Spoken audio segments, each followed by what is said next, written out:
sa Dongguk University sa Seoul si Yeonmi matapos makakuha ng mataas na marka sa kanyang high school equivalent. Nakatumbas lamang ng grade 2 ang kanyang edukasyon.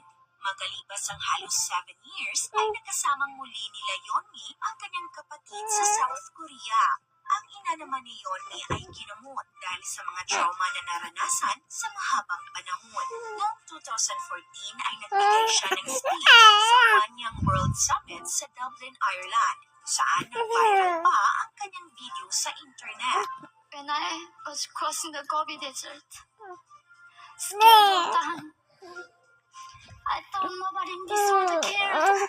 But you have listened to my story. You have cared. Thank you very much.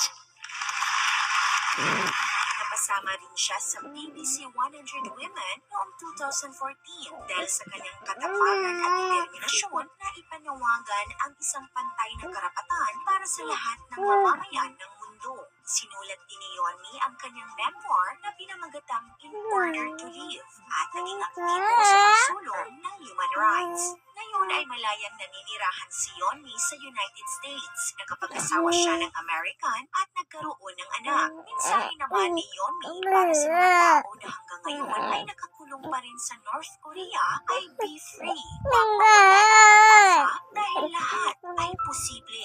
This is your Ate O from our Republic. Hanggang sa muli and stay on. When I was 9 years old, I